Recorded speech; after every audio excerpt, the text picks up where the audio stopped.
The power of Christ compels you to watch this video.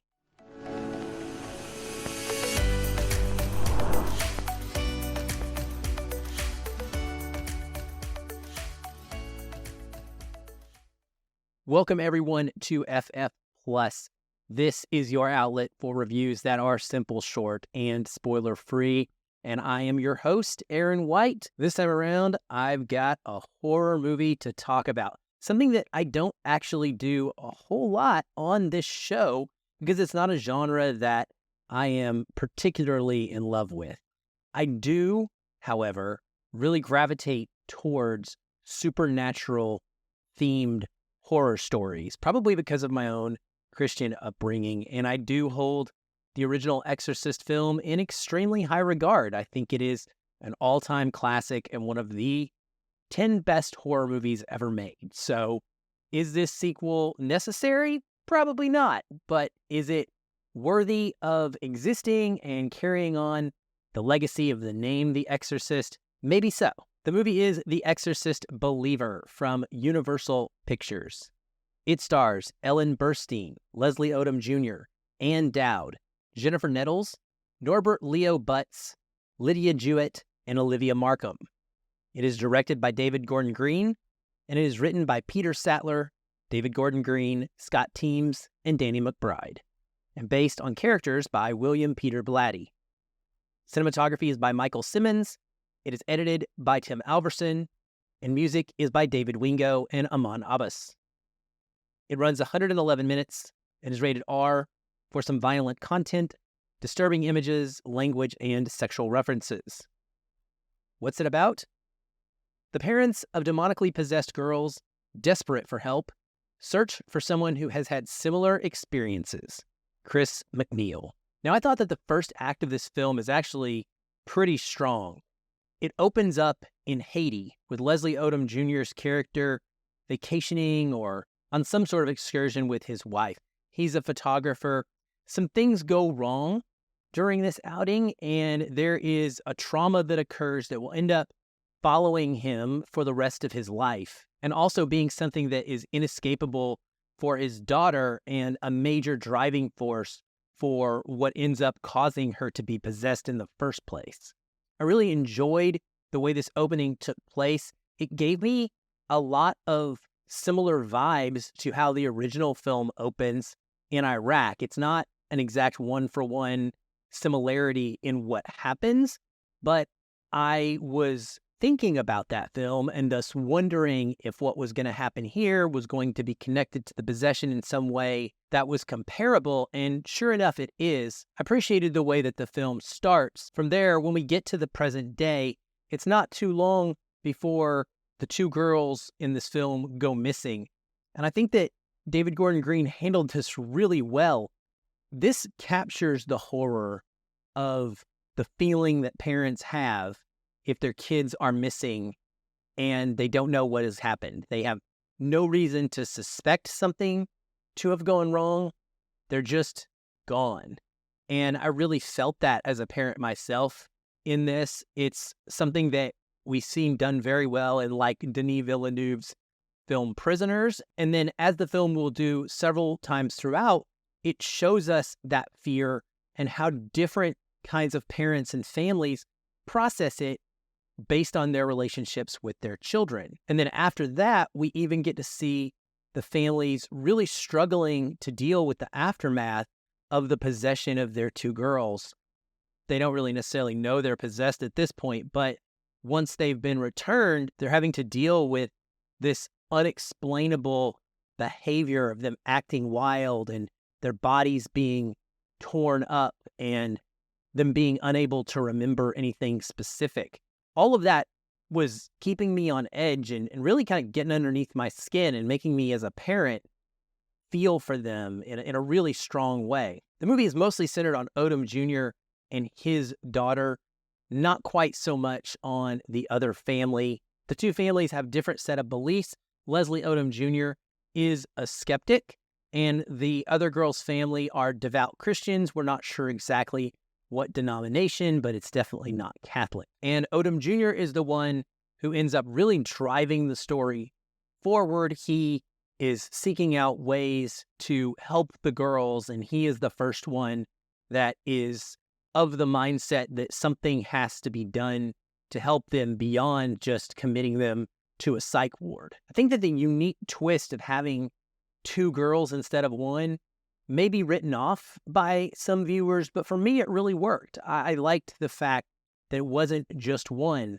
Two completely different families trying to deal with what is happening in their own unique ways gave this a different flavor than any other solo possession-focused exorcism movie has. One other thing I really liked is that the movie ends up at one point focusing on a collection of different faith rituals that are introduced when people are trying to help Leslie Odom Jr.'s character out.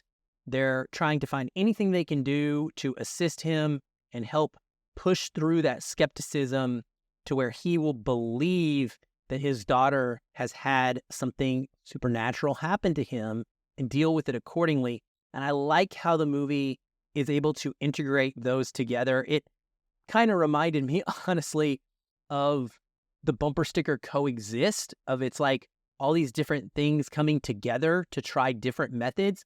That being said, it is all seemingly Christian-related faith. There are no like Buddhists or Hindi or Muslims in this. Everyone is a God believer. They just approach how they follow Jesus a little bit differently. And specifically, it's the ritual and the way in which they believe you can get rid of a demonic presence. That is where the differing really occurs. I think the movie is shot really well and clean. It looks nice. There are some jump scares in here, one of which really got to me as a personal phobic of certain slithery creatures. That being said, I was invested in the girl's fate, and I continually had a growing fear for the parents that things were just not going to work out the way that we all wanted them to.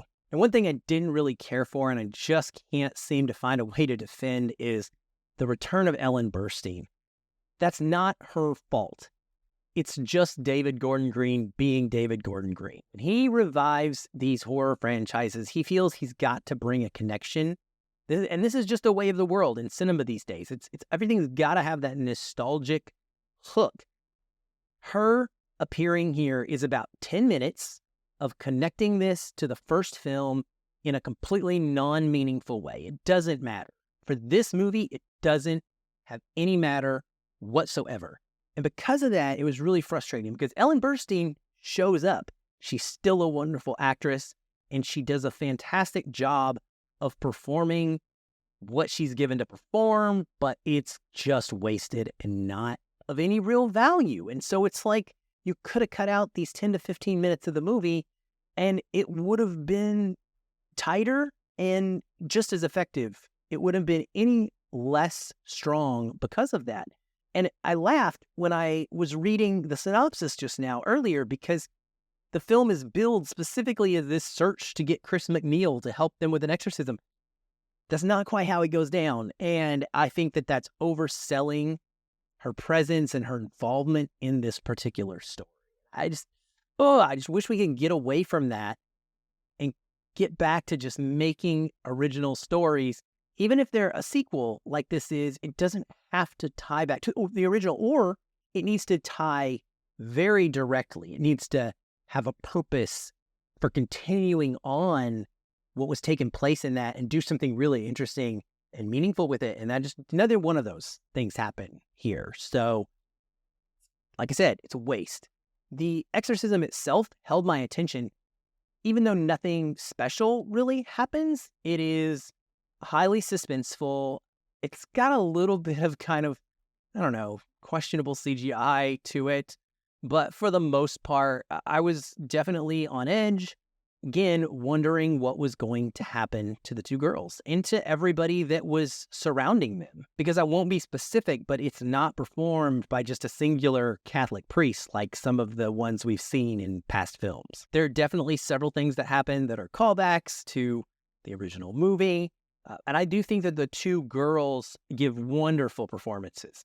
Both of them they're just terrific at playing possessed. It is creepy. It looks like it had to be very difficult. The makeup makes them look absolutely grotesque, and they are able to convey that same depiction of what having the devil inside you, spewing evil out of its mouth and body would be like. It was very similar to what we saw in the original film as well. The ending, fairly predictable, but nonetheless, I thought mostly satisfying. Thought it was a little bit thought-provoking according to what we might do if we were the parents in this specific situation as it plays out, and then also kind of realistic as to what we probably would do if we were the parents put into this situation. And I like the way that that causes a crisis amongst the entire group and ends up leaving things at the end of the film. It is a little bit ambiguous. I think David Gordon Green just couldn't help himself because every new remake has to have a trilogy, right? That's just a rule. And so I would not be surprised if the ending of this one isn't really the ending and it just keeps going. Mostly, though, I enjoyed this. I had a good time with it, and I think that most horror fans or franchise fans of The Exorcist will do so as well. It's not a masterpiece, but I think it does a good job of capturing the spirit, pun intended, of the franchise, and it's one of DGG's better efforts in these remakes so far. The Exorcist Believer will be in theaters on October the 6th, and you can check it out for yourself then. I recommend a packed house because that's always the best way to see a good horror film. Well, that's it for this episode of FF Plus. Thank you for listening or watching. Please like, subscribe, and share no matter where you listen or watch the show. It helps us out, and we appreciate that greatly. But thank you primarily for spending your time with me today. It means the world to me, and I hope that I've been able to help you in your decision-making going forward. That's it for this time. I'll be back soon. Until then, keep watching and keep feeling film.